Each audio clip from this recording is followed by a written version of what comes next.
नमस्कार मित्रांनो, मी विपुल गायकवाड तुम्हा सर्वांचं आपल्या समाधान कोकाटे अकॅडमी या युट्यूब प्लॅटफॉर्मवर मनपूर्वक स्वागत करतो.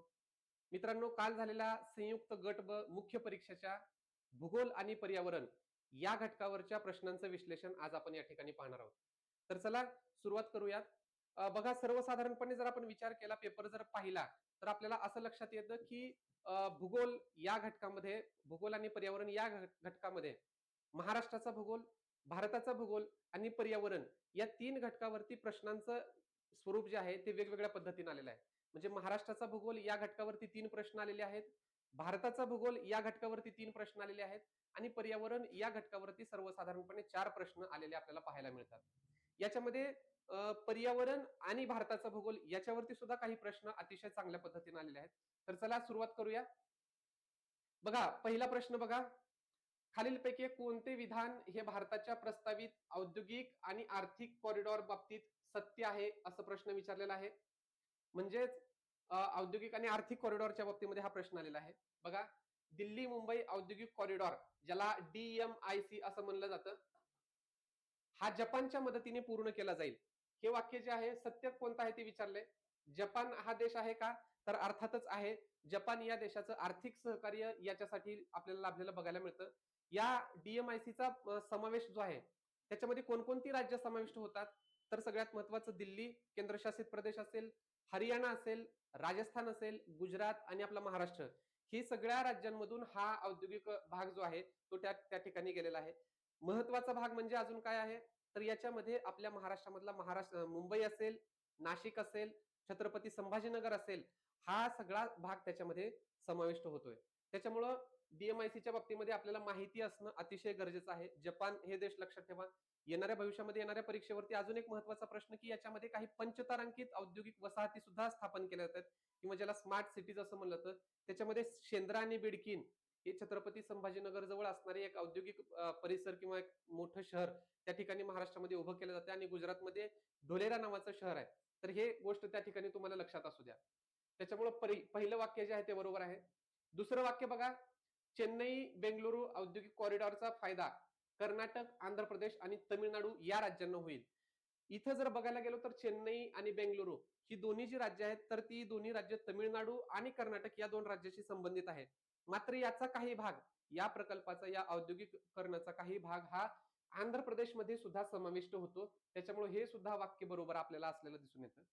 तिसरं वाक्य बघा काय म्हणलेलं आहे. बेंगलुरू मुंबई आर्थिक कॉरिडॉर, इथे इकॉनॉमिक कॉरिडॉर विचारलंय, याचा विकास चीनच्या मदतीने होईल. तर बघा, भारतामध्ये बेंगलुरू आणि मुंबई हा जो काही इंडस्ट्रीयल कॉरिडॉर आहे याचा विकास हा चीनच्या मदतीने होत नाही, तर याच्यामध्ये मुख्यतः युकेची महत्वाची भूमिका आहे. युके कडून आपल्याला सहाय्य होत आहे. त्याचबरोबर एशियन डेव्हलपमेंट बँकेचं सुद्धा सहकार्य या इकॉनॉमिक कॉरिडॉर साठी लाभलेलं आहे. त्याच्यामुळे हे जे वाक्य आहे इथं चीन हे जे आहे राष्ट्र, ते चुकीचं आहे. त्याच्यामुळं ए आणि बी हे ऑप्शन बरोबर आहे. आपल्याला सत्य विचारलेलं आहे, त्याच्यामुळे पर्याय क्रमांक 1 फक्त ए आणि बी हे याचं योग्य उत्तर आपल्याला सांगता येतं. पुढचा प्रश्न बघा, कृषी या घटकावरती आलेला प्रश्न आहे. अतिशय सोपा प्रश्न, सर्वसाधारण विचार करून आपल्याला याचं उत्तर काढता येतं. वनीकरणामुळे जमिनीच्या वरच्या थराची झीज होते व भूजल रेषा खालावते. वनीकरण म्हणजे झाडं लावणं. वृक्ष लागवड केली तर काय होतं रे बाबा, वृक्ष लागवड केल्यामुळं काय होतं, की मातीचा थर टिकून राहतो. त्या झाडांची, वृक्षांची जी काही मुळं आहेत ती जमिनीच्या आतमध्ये जातात आणि ती मातीला घट्ट धरून ठेवतात. माती जर राहिली तर काय होतं, पडलेलं जे काही पावसाचं पाणी आहे ते जमिनीवरून वाहून न जाता ते हळूहळू जमिनीमध्ये मुरत जातं आणि जमिनीमध्ये मुरल्यानं काय होतं, की पाण्याची पातळी म्हणजेच भूजल रेषा जी आहे ती उंचावते. खालावते का? तर नाही, उंचावते. त्याच्यामुळं पहिलं वाक्य जे आहे इथं काय म्हणलंय, वनीकरणामुळे जमिनीच्या वरच्या थराची झीज होते का? झीज पण होत नाही आणि भूजल रेषा पण खालावत नाही. त्याच्यामुळे पहिलं वाक्य हे चुकीचं आपल्याला माहितीये. दुसरं वाक्य बघा, निर्वनीकरणामुळे म्हणजेच काय, वृक्षतोडीमुळे किंवा जंगल तोडीमुळे काय होतं म्हणते, जमिनीचा वरचा थर एकसंध होतो म्हणते. झाडं जर तोडली तर मातीचा थर राहील का? अर्थातच नाही. पाऊस पडला की ते सगळं वाहून जाईल, माती वाहून जाईल, त्याच्यामुळे जमीन सगळी खरडून जाईल. एकसंध होणार नाही. भूजल रेषा उंचावते का? पाणीच जर थांबत नसेल जमिनीवरती तर भूजल रेषा उंचावणार नाही, भूजल रेषा ही खालावते. त्याच्यामुळे दुसरं वाक्य सुद्धा आपल्याला चुकीचं असलेलं सांगता येतं. तिसरं बघा काय म्हणले, भारताचे भारताच्या ओसाड आणि निम ओसाड प्रदेशामध्ये अल्कधर्मीय जमिनीमध्ये सोडियम, कॅल्शियम आणि मॅग्नेशियम घटकांचे प्रमाण वाढल्याने जमिनी सुपीक बनत आहेत. हे असं विचारलेलं आहे. म्हणजेच काय म्हणते, की अल्कधर्मीय जमिनीमध्ये सोडियम, कॅल्शियम आणि मॅग्नेशियम, आता हे जे घटक आहेत सोडियम, कॅल्शियम आणि मॅग्नेशियम ही खनिज आहेत. सोडियम जर असेल तर जमीन सुपीक बनत नाही, जमीन ही नापीक बनते. कॅल्शियम आणि मॅग्नेशियम हे दोन्ही घटक महत्वाचे आहेत. मात्र सोडियम हे घटक पिकांच्या वाढीसाठी, जमीन सुपीक बनण्यासाठी कुठल्याही प्रकारची गरज नाही. आपण सर्वसामान्यपणे शेतकरी कुटुंबातून आलेलो आहोत. शेतकरी कुटुंबामध्ये आपल्याला माहिती आहे, की शेतीमध्ये आपण वेगवेगळी रासायनिक खतं असतील किंवा सेंद्रिय खतांचा वापर करतो. रासायनिक खतं जे आहेत, त्या रासायनिक खतांचा वापर करत असताना तिथं आपण जे काही खत आणतो, त्याच्यामध्ये कंटेंट असतो बघा. NPK नावाचं खत असतं किंवा हे घटक असतो. N म्हणजे नायट्रोजन असेल, P म्हणजे पोटॅशियम असेल आणि P म्हणजे फॉस्फरस असेल आणि K म्हणजे पोटॅशियम असेल.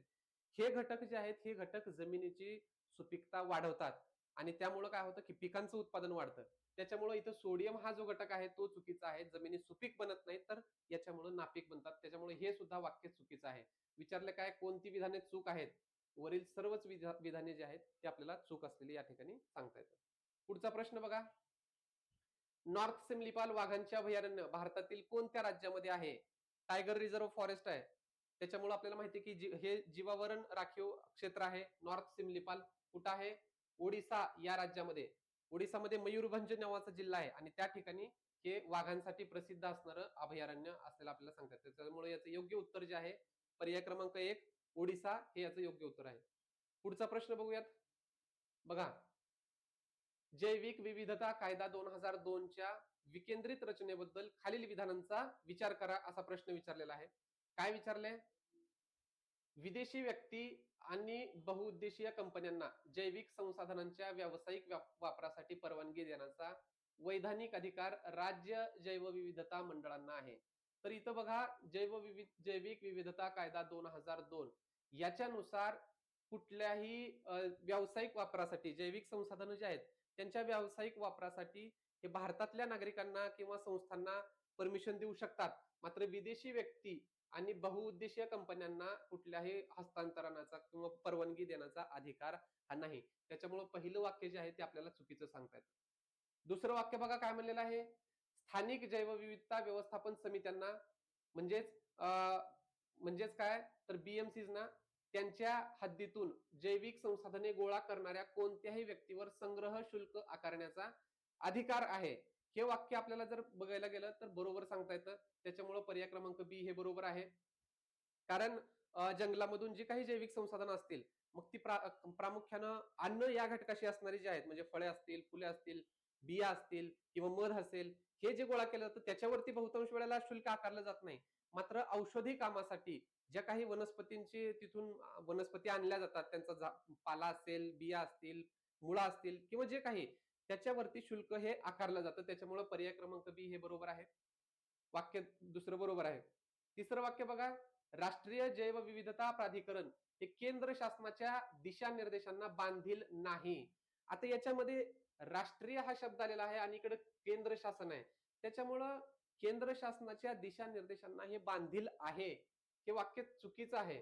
नाही असं नाही तर इथं असतं. त्याच्यामुळे राष्ट्रीय जैवविविधता प्राधिकरण हे केंद्र शासनालाच बांधील असतं. अंतिम निर्णय हा केंद्र शासनाचा असतो, तो त्यांना मान्य करावा लागतो. त्याच्यामुळे हे वाक्य चुकीचं आहे. विचारले काय कोणती विधाने बरोबर आहेत? याच्यामध्ये आपल्याला माहिती आहे पर्याय क्रमांक 2 फक्त बी हे वाक्य या ठिकाणी बरोबर आहे. बघा पुढचा प्रश्न. India state of forest report 2023 हा जवळपास चालू घडामोडीशी संबंधित असणारा सुद्धा हा प्रश्न आहे. नुसार खालीलपैकी कोणत्या वर्गाच्या वनांचे क्षेत्र महाराष्ट्रामध्ये सर्वाधिक आहे असा प्रश्न विचारलेला आहे. महाराष्ट्रातल्या वनांचं प्रमाण, प्रकार आणि त्याचं एकूण क्षेत्र जर आपण बघितलं तर आपल्याला माहिती आहे. अतिशय घनदाट वने कुठं आहेत? फक्त सह्याद्री पर्वतरांगेमध्ये. प्रमाण किती आहे? या बाकीच्या तुलनेमध्ये कमी आहे. खुरटी वने कुठं आहेत? अहमदनगर, सोलापूर किंवा सातारा जिल्ह्याचा काही भाग आणि धाराशिवचा काही भाग याच्यामध्ये आहेत. त्याचं सुद्धा प्रमाण अतिशय कमी आहे. खुली वने जे आहेत याचं प्रमाण हे सर्वात जास्त आहे. महाराष्ट्रामध्ये India state of forest report 2023 नुसार खुल्या वनांचं क्षेत्र हे महाराष्ट्रामध्ये सर्वाधिक आहे. त्याच्यामुळे याचं योग्य उत्तर जे आहे ते ऑप्शन क्रमांक 2 खुली वने हे याचं योग्य उत्तर आहे. पुढचा प्रश्न बघा. खालीलपैकी कोणत्या ठिकाणी सर्वाधिक सर्वसमावेशक पर्यावरणीय प्रदूषण निर्देशांक आहे? CEPI म्हणजे हा इंडेक्स वरती प्रश्न विचारलेला आहे. कुठं सर्वात जास्त प्रदूषण आहे? आता सर्वसमावेशक पर्यावरणीय प्रदूषण विचारले. पर्यावरणाचे जे आपल्याला प्रदूषणाचे जे आपल्याला मुख्य प्रकार माहिती आहेत, जलप्रदूषण असेल, वायू प्रदूषण असेल, मृदा प्रदूषण असेल, याच्यामध्ये जास्त प्रदूषण जे आहे ते कुठल्या घटकामध्ये होते हे इथं विचारलेलं आहे. बघा, वापी गुजरातमध्ये आहे. इथं मुख्यतः रासायनिक इंडस्ट्रीशी बहुतांश भाग आहे. अंकलेश्वर इथं सुद्धा ऑइल रिफायनरी आहेत. त्याच्यावरती ऑइल, क्रूड ऑइल जे असतं त्याच्यावरती प्रक्रिया करून जे ऑइल तयार केलं जातं त्याचे मुख्य कारखाने त्या ठिकाणी आहेत. ऑइल रिफायनरी मुख्यतः त्या ठिकाणी मोठ्या प्रमाणामध्ये आहेत. गाझियाबाद गाझियाबाद हे शहर उत्तर प्रदेश मधलं वायू प्रदूषणासाठी महत्वाचं आहे. तिथं सर्वात जास्त वायू प्रदूषण गाझियाबाद या ठिकाणी होतं. आणि चंद्रपूरमध्ये सुद्धा वायू प्रदूषण मोठ्या प्रमाणामध्ये होतं, कारण तिथं जे काही थर्मल पॉवर स्टेशन्स आहेत त्यामुळं तिथं सुद्धा वायू प्रदूषण होतं. याचं योग्य उत्तर जे आहे ते अंकलेश्वर आपल्याला सांगता येतं, कारण अंकलेश्वर या ठिकाणी ऑइल रिफायनरी आहेत. त्याचबरोबर तिथं जे काही जलप्रदूषण सुद्धा होतं, त्याचबरोबर हवेचं प्रदूषण होतं आणि मृदा प्रदूषण सुद्धा अंकलेश्वर या ठिकाणी मोठ्या प्रमाणामध्ये होतं. त्याच्यामुळं याचं योग्य उत्तर जे आहे ते अंकलेश्वर हे आपल्याला सांगता येतं. पुढचा प्रश्न बघा. कृष्णा नदी प्रणाली याच्यावरती हा जवळपास प्रश्न आलेला आहे. नदी आणि धरणे यांच्या जोड्या लावा. बघा, पहिला आपल्याला माहिती आहे कृष्णा नदी कोणतं धरण आहे? धोम धरण. छावा पिक्चर सगळ्यांनी बघितलेला असेल. त्याचं बरंचसं शूटिंग त्या धोम डॅमच्या बाजूलाच तिथं झालेलं आहे. त्याच्यामुळे ते धरण जे आहे धोम हे डॅम हे कृष्णा नदीवरती असलेलं आपल्याला सांगता येतं. भोगावती नदीवरती राधानगरी हे धरण आहे. कोल्हापूर जिल्ह्याचे जीवनदायिनी सुद्धा ज्याला म्हणलं जातं, किंवा कोल्हापूर जिल्हा समृद्ध असण्याचं जे काय कारण आहे हे राधानगरी धरणामुळे आहे. वारणा नदीवरती कोणतं धरण आहे? तर चांदोली धरण जे आहे ते वारणा नदीवरती आहे. याचबरोबर चांदोली हे एक राष्ट्रीय उद्यान सुद्धा आहे. वाघांसाठी प्रसिद्ध राष्ट्रीय उद्यान सुद्धा आहे. हा सुद्धा घटक आपल्याला माहित असला पाहिजे. सातारा जिल्ह्यामध्ये हे चांदोली धरण आहे. त्यानंतर वेण्णा कान्हेर धरण वेण्णा नदीवरती आहे. ऑप्शन जर बघायला गेलं तर कृष्णा म्हणजे ए 3, बी च 1 म्हणजे पर्याय क्रमांक 2 हे याचं योग्य उत्तर आपल्याला सांगता येतं. पुढचा प्रश्न बघा. महाराष्ट्राचा प्राकृतिक भूगोल वारंवार प्रश्न आलेला आहे. वारंवार प्रश्न येत आहेत आणि येत राहतील. सोपा प्रश्न आलेला आहे. खाली दिलेल्या पर्वत शिखरांचा उंचीनुसार चढता क्रम लावा. चढता क्रम म्हणजे सगळ्यात उंच जो असेल तो सगळ्यात वरती असेल, म्हणजे सगळ्यात शेवटी येणार आहे, आणि सगळ्यात ज्याची उंची कमी असणार आहे तो पहिल्यांदा येणार आहे. चढत्या क्रमानुसार म्हणल्यामुळे त्या पद्धतीने आपल्याला सांगता येतं. म्हणजे सगळ्यात कमी उंची कशाची आहे या चारपैकी आपल्याला तुम्हाला बरेचसे शॉर्ट ट्रिक्स माहिती आहेत किंवा सगळ्या गोष्टी माहिती आहेत. सगळ्यात कमी उंची त्र्यंबकेश्वर, त्याच्यामुळे सी जे आहे ते पहिल्यांदा येणार. सगळ्यात कमी उंची सी. आणि सगळ्यात उंच शिखर जे आहे ते कळसुबाई, त्याच्यामुळं ए जे आहे ते सगळ्यात उंच येणार, म्हणजे सगळ्यात वरती येणार, म्हणजे सगळ्यात शेवटी येणार. इथं पर्याय तसा बघा कोणता आहे, सगळ्यात शेवटी ए असणारा पर्याय क्रमांक 4 याचं योग्य उत्तर. साध्या सोप्या पद्धतीनं आपल्याला काढता येतात आणि आयोगानं कितीतरी वेळेस, म्हणजे तुम्ही पीवायक्यू अनालिसिस ज्यावेळेस करता, वाचता, रिव्हिजन करता, त्यावेळेस याच्यावरती कितीतरी वेळेस प्रश्न आलेले आपल्याला बघायला मिळतात. ओके, पुढचा प्रश्न बघूयात. 2001 च्या भारतीय जनगणनेनुसार कोणत्या राज्यात सर्वात जास्त लोकसंख्येची घनता होती? 2001 चा प्रश्न विचारलाय. आपल्याला वाटतं की 2011च्या जनगणनेवरती वारंवार प्रश्न येत आहेत, त्याच्यावरतीच येत राहतील. मात्र आयोगाने यावेळेस थोडीशी पलटी मारली. 2001 ला थोडंसं टच केलं. विचारले काय बघा, सर्वात जास्त लोकसंख्येची घनतेचं राज्य. योग्य उत्तर आहे पश्चिम बंगाल. सध्या जर आपण बघितलं तर बिहारमध्ये सर्वात जास्त लोकसंख्येची घनता आहे. आपल्याला 2011 ची माहित असतात.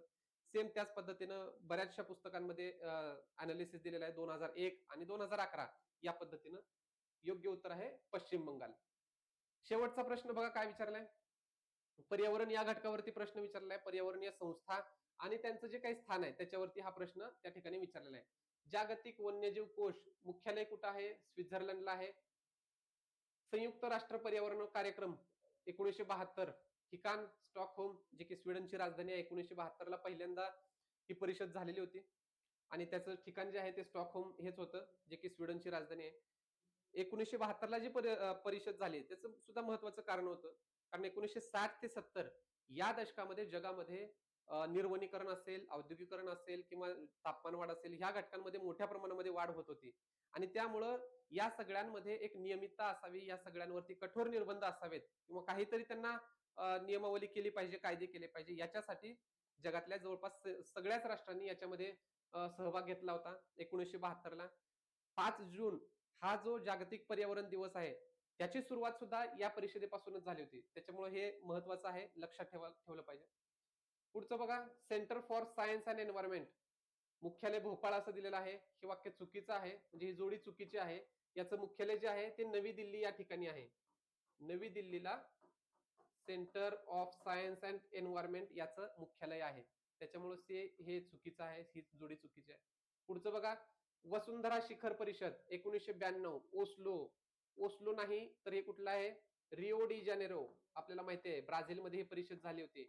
Rio D Janeiro. त्याच्यामुळं हे सुद्धा जे जोडी आहे ती चुकीची आहे. विचारले काय? चुकीच्या जोड्या ओळखा. कोणती चुकीची आहे? सी आणि डी. त्याच्यामुळं पर्याय क्रमांक 3 हे याचं योग्य उत्तर आहे. मित्रांनो, या पद्धतीनं 10 प्रश्न जे आहेत ते भूगोल आणि पर्यावरण या घटकावरती आलेले होते. साध्या सोप्या पद्धतीनं आपण विश्लेषण केलेलं आहे. आयोगाची आन्सर की येईलच, मात्र आपल्याला आपल्या अभ्यासानुसार सर्वसाधारणपणे या पद्धतीनं उत्तरं जी आहेत ती अपेक्षित असतील. आयोग सुद्धा त्याच पद्धतीने देईल. तर भेटूयात पुढच्या व्हिडिओमध्ये. अशाच पद्धतीचे व्हिडिओ पाहण्यासाठी, महत्वपूर्ण माहितीसाठी आपल्या या चॅनेलला लाईक करा, शेअर करा आणि सबस्क्राईब करायला विसरू नका. Thank you.